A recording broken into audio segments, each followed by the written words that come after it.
¿Qué pasa si te duele la cabeza? Pastilla. ¿Qué pasa si no te viene la regla? Pastilla. ¿Qué pasa si no puedes dormir? También pastilla. Pero no hay otra cosa que se pueda hacer aparte de consumir pastillas para poder solucionar nuestros problemas. Yo tengo el problema de no poder descansar tranquilamente. Y a la mañana siguiente lo peor es que tengo un sinfín de actividades que estar resolviendo. Y peor aún, ya que estamos en cuarentena, tengo toda esa ansiedad, toda esa frustración acumulada y no me deja dormir. Pero no quiero estar tomando toda la vida pastilla y llenarme de fármacos y todas esas cosas. Por eso hoy te voy a dar algunos tips, algunos consejos o algunas cosas que tú puedas realizar en casa tranquilamente para que puedas dormir un poco mejor. Vamos a ver. Esto es empoderamiento mental, tratamientos no farmacológicos.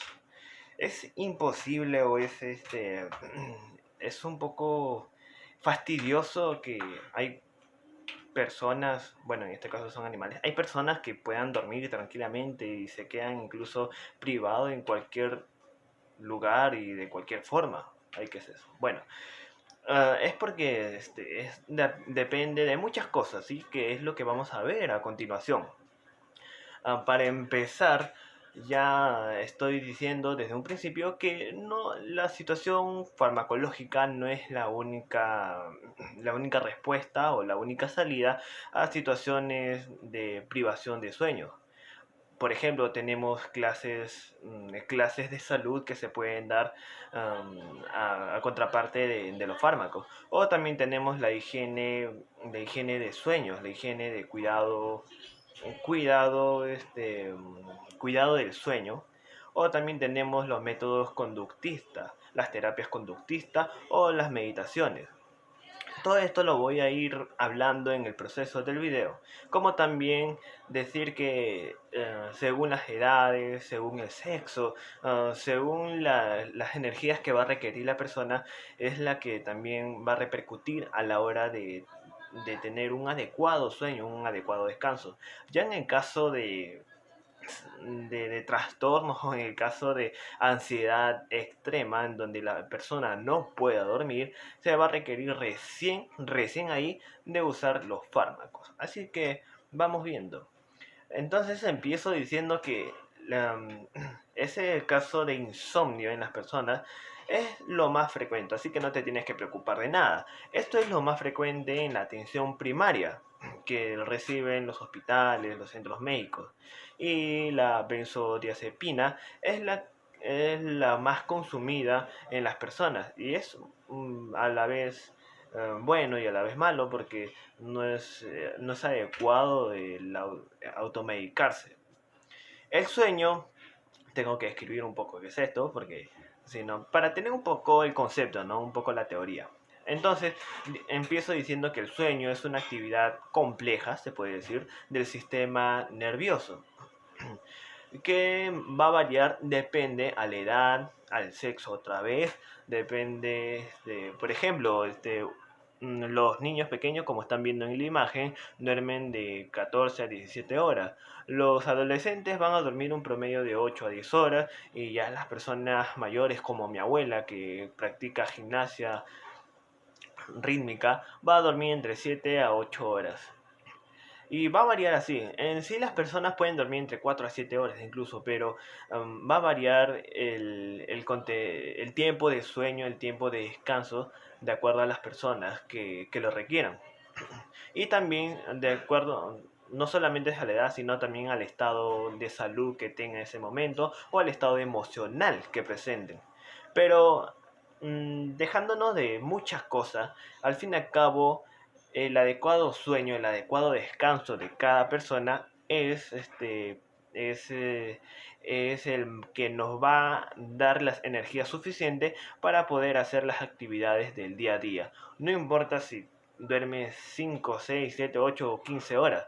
Yo, por ejemplo, tengo compañeros en mi universidad que duermen 4 horas, pero le da para todo el día. Yo necesito dormir mis 12 horas para estar tranquilo y eficiente todo el día. En las personas mayores va a variar muchas veces el sistema de descanso. Por ejemplo, va a disminuir va a disminuir el sueño nocturno, va a requerir de más siestas al día o descansos. Su sueño se va a ver entrecortado, va a haber más despertares nocturnos y va a tender a un sueño nocturno adelantado, o se va a despertar más temprano del usual. Y para los sueños hay dos tipos, ¿sí? Tenemos el sueño REM y el sueño no REM, como están viendo aquí en pantalla. El sueño no REM son las etapas, los procesos, las escalas que va a tener que pasar la persona para llegar al estado verde, al estado REM, el sueño profundo, el sueño de descanso más placentero, el que de verdad sirve, en donde se va a refrescar nuestras ideas, donde nuestra mente, nuestro cuerpo va a descansar en serio, de verdad. Entonces, como están viendo, de la fase 1 a la fase 2 está el sueño ligero, y el sueño profundo de la fase 3 4, y la fase 5 ya es en coma. No, mentira, en sí es cuando ya de verdad está descansando el cuerpo, pero para llegar a ese punto hay que pasar por el sueño no REM, que dura unos aproximadamente de 70 a 90 minutos, o sea, como hora y media aproximadamente. Así que si tú quieres dormir de 1 a 7 y dices que vas a dormir tal cantidad de horas, no es cierto eso, porque hay una hora y media antes que no es un sueño adecuado, es como que recién estás entrando en esa etapa y son unos 5 horas bien dormidas. Ahora, si te despiertas a mitad de la noche, ese proceso va a volver a continuar. O tal vez te despiertas pero no estás consciente. No estás consciente de que lo has hecho, así que te duermes y puede ser que empiece otra vez desde la fase 3. Pero si te despiertas, haces actividades o te despiertas totalmente, vas a tener que volver a recurrir desde la fase 1 hasta la fase 5. Entonces, para no trabarme mucho en esto, um, de manera corta, el sueño no REM es en la fase de entrada al sueño REM, en donde es el espacio donde sí sirve el descanso, donde ahí va a reparar muchas de nuestras funciones. ¿Y con qué funciones trabaja el sueño REM? Ellos trabajan de la mano de la corteza cerebral, como la que están viendo ahí, que son los pliegues que están cubriendo al hemisferio izquierdo y derecho. La corteza cerebral se hace responsable del aprendizaje, del pensamiento, de la organización de la información. Así que cuando uno está durmiendo, está que repara todas esas funciones, está que alimenta, está que potencia esas funciones. Aparte de trabajar con la corteza cerebral, también trabaja con la médula espinal, que está encargada de nuestras extremidades, tanto inferiores como superiores. Y cuando estamos en un sueño profundo, vamos a relajarnos, vamos a descansar estas partes. Es como si estuviéramos entrando en coma, porque nuestro cuerpo se relaja totalmente. Es como si tuviéramos una parálisis. Ahora, una disfunción de esta es cuando el cuerpo o la persona se mueve, hasta incluso se mueve o se llega a parar de su cama, y puede producir golpes o lesiones. El sueño REM, el sueño REM no va a variar para las personas, ya seas niño, joven, adulta o alienígena. La etapa de sueño profundo se va a mantener para todos igual, excepto los adultos mayores, ¿no? Ellos van a tener igual la misma cantidad de sueños REM, pero su aparición se va a ver más precoz o va a ser más temprano, y también su desaparición igual manera, se va a desaparecer más temprano. Lo que hemos estado diciendo anteriormente, ¿no? Se van a dormir más temprano de lo normal y se van a despertar más temprano de lo normal. Cuando nosotros hablamos de sueño, no es que sea una actividad para los flojos, para los vagos. No es que estén en falta de vigilia, más bien es todo lo contrario, porque cuando uno está en un sueño profundo, está durmiendo adecuadamente, el cuerpo activa muchas conductas complejas. Por ejemplo, hay muchos cambios que suceden cuando uno está durmiendo. Hay cambios hormonales, hay cambios de metabolismo, el, los órganos que procesan la comida, hay cambios de temperatura y hay cambios bioquímicos para el cuerpo, que es bueno o nutre el estado psíquico y el estado físico. El insomnio, ahora sigue entrando al tema del insomnio, es como que un trastorno, una dificultad, una traba para mantener el sueño adecuado. Porque nuestro cuerpo se va a mantener en estado de alerta o hiperalerta que nos va a impedir descansar adecuadamente, dando como resultado una mañana de pesares o todo un día de labores cortado y interrumpido por el cansancio o hasta por la desesperación por no poder resolverlo adecuadamente. Los factores, tenemos los predisponentes, tenemos los precipitantes y los perpetuantes. En los predisponentes tenemos la vulnerabilidad, es cuando la persona es más propensa a sufrir de los insomnios, ¿no? O de cualquier otra enfermedad. También hay vulnerabilidad para todo. Hay vulnerabilidad para los trastornos, vulnerabilidad para ciertas enfermedades. Es cuando está más dispuesta a sufrir ciertas cosas, ¿no? A que le pasen ciertas situaciones. También tenemos la genética, de acuerdo a que si sus genes, su sistema biológico, cómo fue formado, también da pie a tener insomnio. O también tenemos los factores psicológicos que encierran un mayor gama de componentes, como por ejemplo tener pensamientos ruminativos o pensamientos excesivos. Por ejemplo, una persona que está constantemente pensando en los problemas, ¿no? Y no en las soluciones, sino en los problemas. Está que le da vuelta y vuelta en esos problemas, lo que hace que no se pueda dormir o que su cuerpo y su mente, mejor dicho, que su mente y su cuerpo no descansen adecuadamente. O también puede ser que la persona tenga algunos trastornos de personalidad, como por ejemplo el trastorno bipolar o el obsesivo. No le van a dejar dormir adecuadamente. También influye bastante la edad de la persona. Como ya hemos visto en un principio, esa va a ir variando sus necesidades de acuerdo a la edad que tenga, o el sexo también va a influir bastante. Ya dije que entre el hombre y entre el varón y la mujer va a tender a estar más predispuesta a tener insomnio. También el nivel económico o socioeconómico va a influir bastante. Ahora, si la persona es de sexo femenino, tiene un nivel socioeconómico bajo, tiene una edad avanzada y tiene pensamientos constantes de los problemas y variaciones emocionales, esa persona definitivamente es que va a tender a sufrir bastante de insomnio. Los factores precipitantes son el estrés, la ansiedad que sufre la persona del día a día, de los labores que tiene en la oficina, en el trabajo y que no le va a dejar dormir.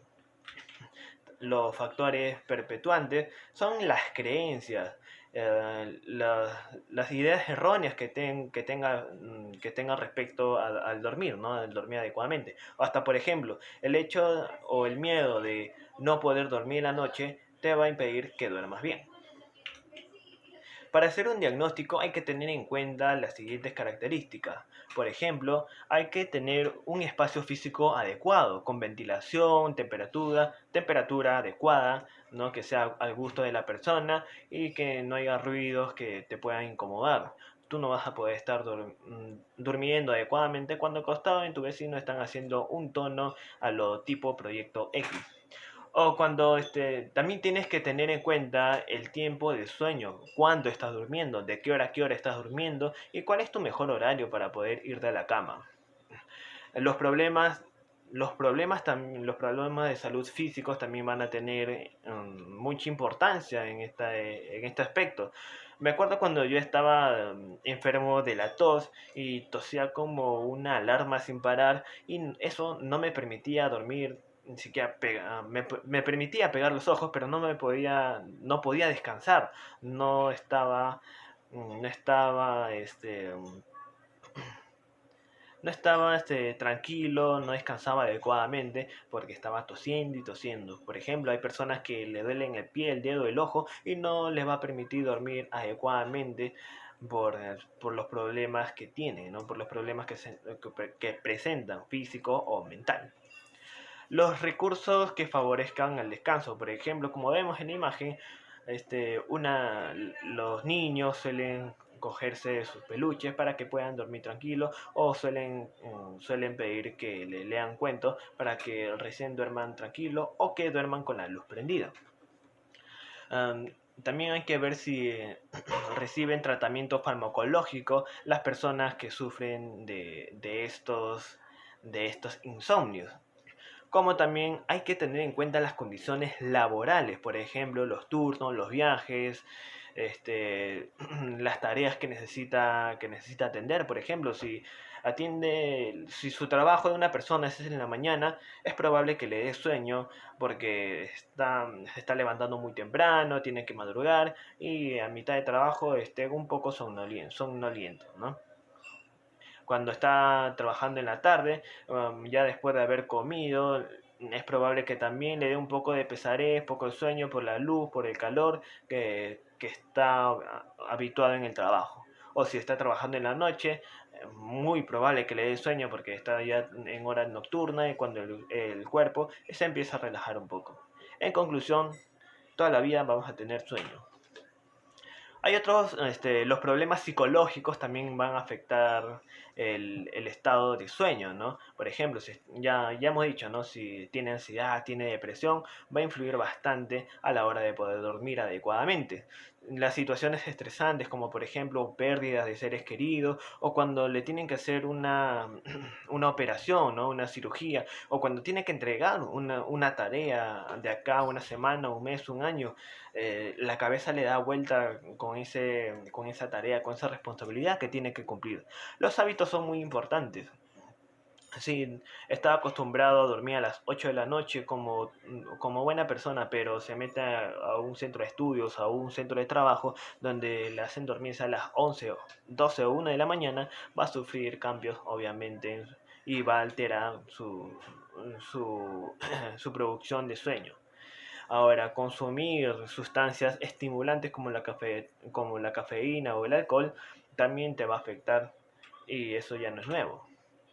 Ahora, ¿la persona tiene un sueño alterado? Sí, si utiliza algún fármaco para poder dormir o para poder descansar. Si reduce su capacidad de funcionamiento. Si tiene somnolencia diurna. Eso se refiere a las personas que toman una siesta, como estamos viendo en la imagen, o están durmiendo en pequeñas fracciones del día.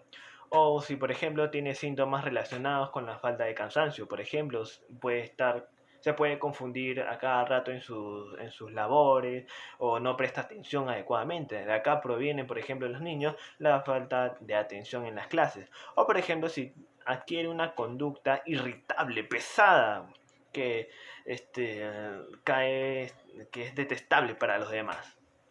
Ahora, para mejorar los hábitos, horas, patrones, calidad y eficiencia del sueño, tenemos que tener en cuenta las siguientes acciones. Es necesario es necesario registrar, anotar y tomar apunte de las horas de sueño, las horas de descanso que tiene la persona. Por ejemplo, si yo tengo mi paciente y quiero ayudarlo a descansar mejor, a dormir mejor, a que tenga un sueño más calmado, ¿no? Más productivo, voy a tener que anotar a qué hora duerme, a qué hora se despierta, cuántas horas de sueño necesita aquella persona, ¿no? También influye elementos exteriores, por ejemplo, lo que come va a influir bastante, ¿no? En cómo duerme. Si come comida chatarra, va a tener que dormir más. A cambio, si come frutas y comida saludable, puede ser que se le reste algunas cucharadas de sueño. Ya vemos cómo uno está relacionado con otros factores. También es necesario que el evaluador ponga las pautas bien en claro de sueños para que la persona a la cual estemos queriendo ayudar no sufra de cansancio excesivo durante el día de labores. Es necesario un ambiente cálido, con luz adecuada, tranquilo y un ambiente en el cual la persona pueda echarse y estar a gusto con su estado de tranquilidad y de descanso. Es necesario establecer, eso sí, muy importante, los hábitos para dormir. Tener una hora en donde se pueda, ¿no? Pueda ya echarse a la cama, descansar, apagar la computadora 2, 3 horas antes, despejarse de cualquier actividad que esté haciendo y establecer las horas y pautas adecuadas antes de ir a la cama. También despejarse, como ya dije, del estrés, de cualquier cosa, de cualquier responsabilidad, de ansiedad, unos pocos momentos antes de poder ir a la cama para no estar pensando, ¿no? Y si estás pensando aún en eso, anotarlos en una libreta para poder dejarlos ahí y poder descansar efectivamente. También es importante la comida que uno ingiere tiene que ser la adecuada, no tiene que ser pesada, tiene que ser algo ligero para que no estorbe o no haga trabajar, no haga trabajar de más a nuestro metabolismo antes de ir a la cama. Em, es, es importante no tomar siestas o dormir durante pequeños fragmentos del día.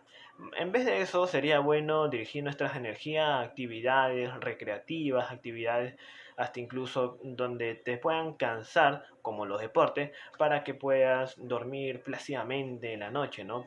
Son actividades generalmente donde vamos a estar en vigilia. También hay que estar atento, hay que averiguar qué medicamentos está tomando la persona para poder tener un mejor diagnóstico de eso. Es importante comunicar a los familiares y al mismo paciente las técnicas necesarias para que pueda dormir adecuadamente. Ahora, para relajar vamos a tener que usar terapias de relajación. ¿No?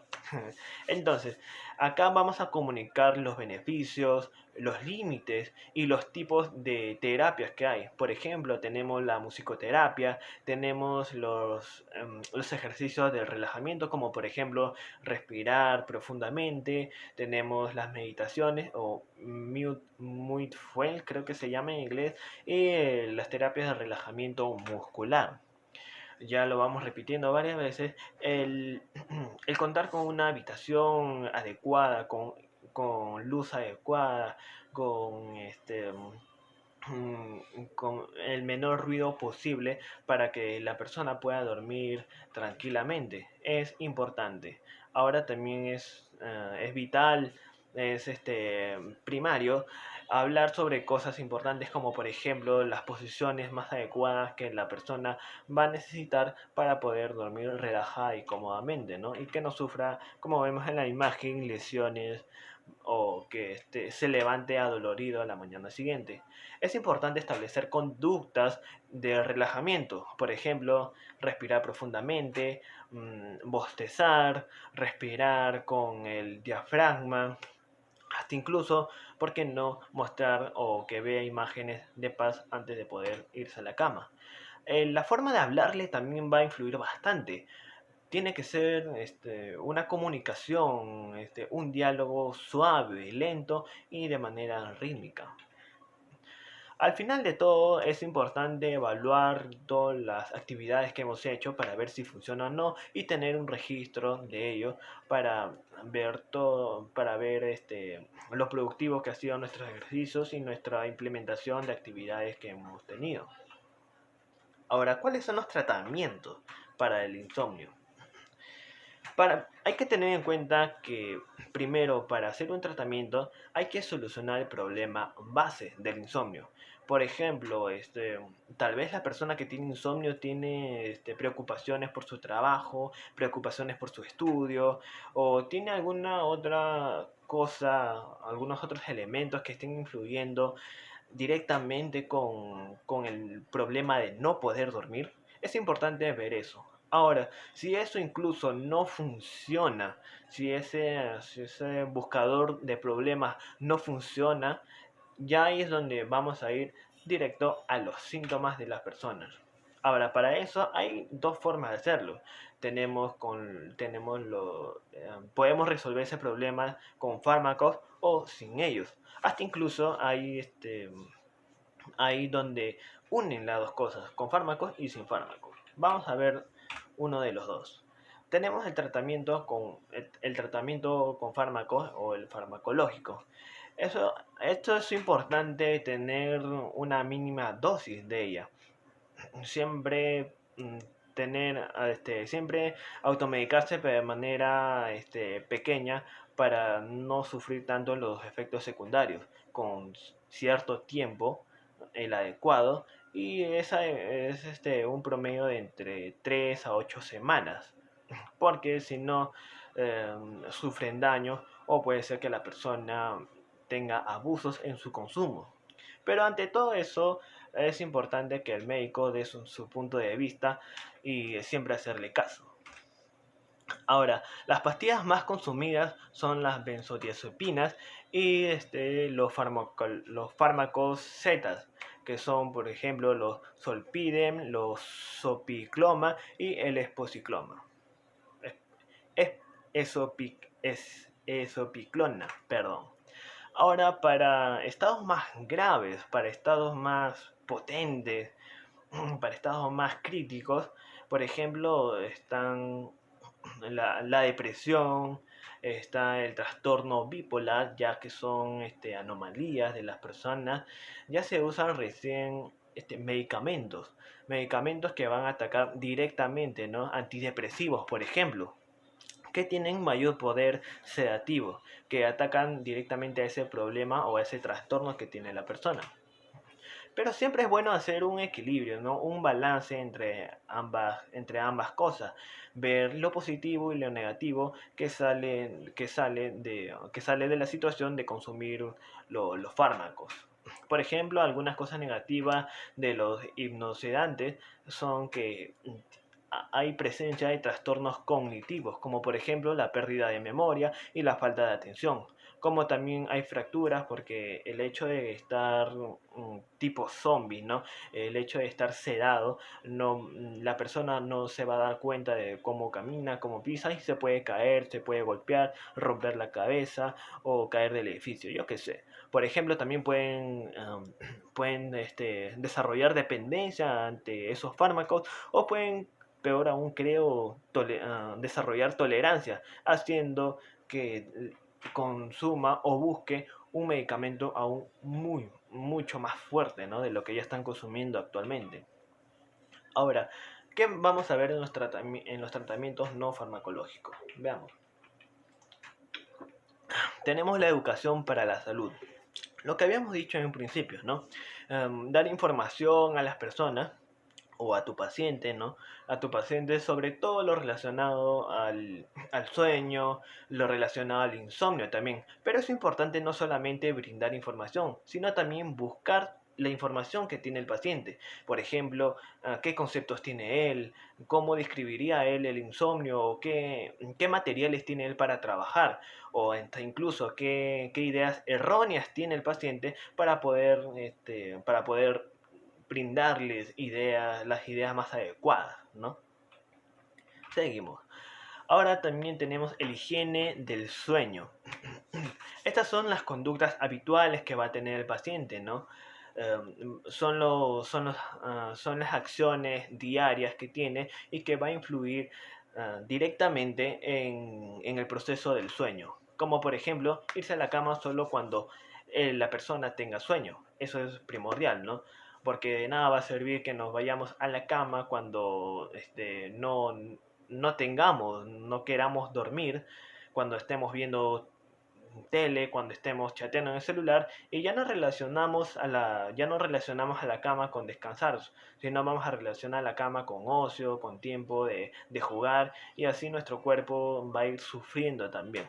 Es por eso es importante relacionar la cama con solamente dormir. Y si queremos hacer otras actividades, hacerlo fuera de la cama. Levantarse temprano todos los días, incluyendo los fines de semana, para poder establecer, como dije, el hábito de el descanso adecuado. También evitar quedarse dormido, evitar quedarse despierto en la cama más tiempo de lo necesario. Está relacionado a lo que anteriormente acabo de decir. Evitar tomar pequeños descansos en el día, ¿no? Para que así nuestro descanso nocturno sea eficiente. Y si en caso vamos a tomar, porque podemos hacerlo, que sean aproximadamente de 30 minutos, no más, porque si no nos vamos a estar nos vamos a quedar despiertos toda la noche.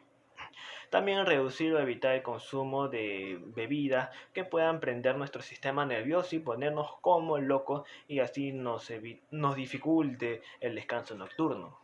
Evitar obviamente las comidas copiosas antes de acostarse porque si no nuestro sistema digestivo va a estar haciendo huelga en toda la noche y no vamos a poder dormir adecuadamente. Mantener condiciones ambientales adecuadas. Evitar actividades estresantes o el uso de la computadora como lo que estás haciendo ahorita dentro de 2 horas antes de acostarse. También usar la cama únicamente para dormir o, esta te va a gustar, para el sexo.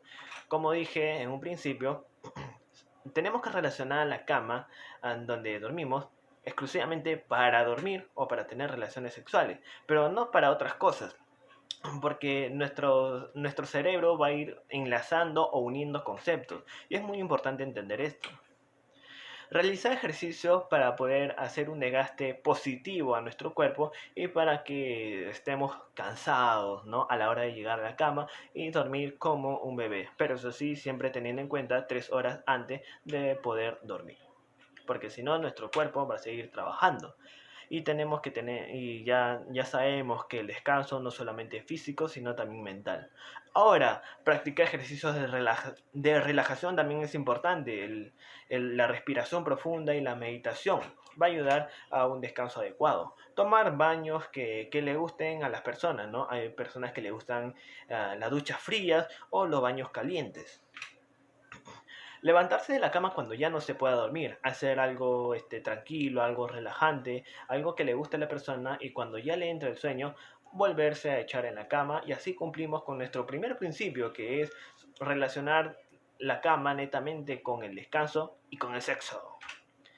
Entonces, también tenemos las terapias conductuales. Estas se basan en modificar las conductas habituales de las personas. Por eso se llaman conductuales. ¿Pero qué van a modificar? ¿Van a modificar la cara, el rostro? Bueno, ya dije las conductas, pero van a modificar las conductas negativas de la persona para pasarlos a hábitos positivos. Por ejemplo, tenemos varios, ¿ya? Pero los he quitado porque se repiten la mayoría y he dejado acá los más importantes y los que no he dicho anteriormente. Por ejemplo, tenemos la intención paradójica. Obviamente que te ha sucedido que cuando tú quieres dormir, peor no duermes.